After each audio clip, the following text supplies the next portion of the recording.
It's September 22nd, 2019. 26 years ago, Amtrak Sunset Limited had to deal with the worst train wreck in Amtrak's history, which was in Mobile, Alabama at 2:53 a.m. on September 22nd, 1993. Amtrak Sunset Limited was heading to Miami, Florida, and it was leaded by P40 DC 819 and two F40 PHs, 262 and 312. The train was heading from Los Angeles to Miami when a toilet and the air conditioning go faulty. When they were fixed, they were running 20 minutes late, heading to Miami, Florida. It was going out of Louisiana to Alabama. But up ahead, the big bayou Canot bridge with a tugboat named Malvilla. Malvilla accidentally hit the tracks, and the driver of the tugboat didn't even notice, bending it into a kink. And then 25 minutes later, at 2:53 a.m., the Sunset Limited was heading full speed towards.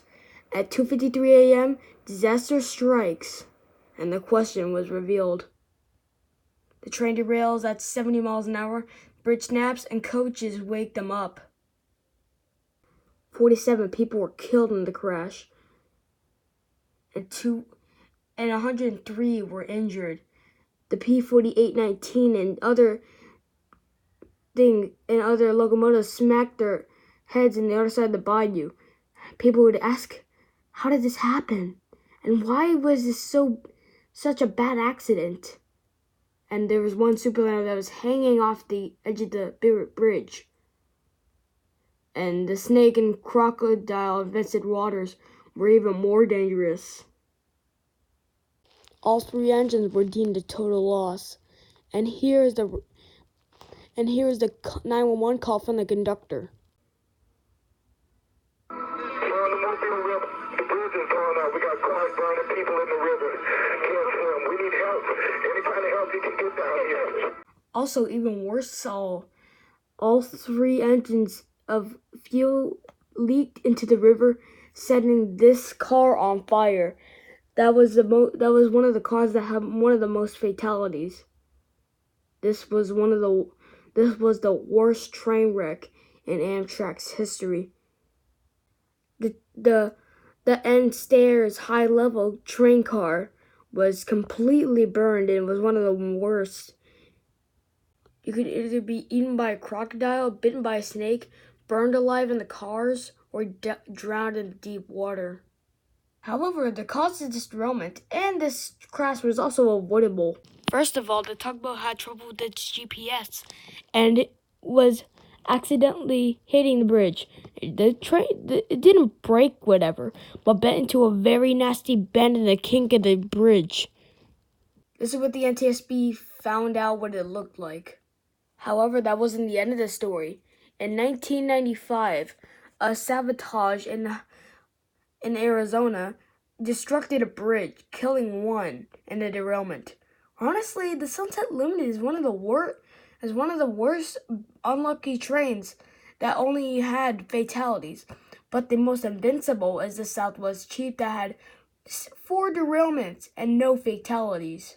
The location was Hollow Berry, Arizona.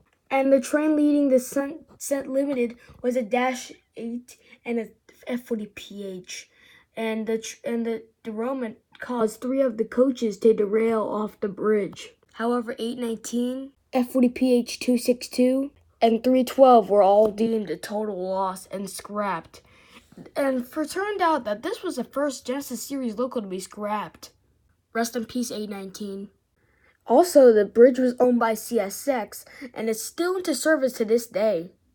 The entire engine of the 819 was completely burned, except for the cab and the front of the train. Also, the Sunset Limited no longer goes to Miami, but instead goes to New Orleans, and also been mostly replacing it with the Texas Eagle. However, it could go back to Miami and Jacksonville, maybe, in the future. However, the Sunset's route is already split in Texas thanks to Harvey. However, this was the worst train wreck in Amtrak's history. But most rail fans are asking, what was the first Amtrak history train wreck? I'll tell you about that next week. It's a wreck that no one can forget. There's even a memorial. You can read it if you want. It's been 26 years since this crash, so we hope a crash or something worse never, ever happens in this world, or anything worse. By the way, here's a trailer for Salem, Illinois train derailment. In June 10th, 1971, Amtrak train number 1, aka 59, the city of New Orleans. It's its first fatal derailment. Next week, train derailment. In June 10th, 1971. Inspired by Thunderbolt 1000 Siren Productions.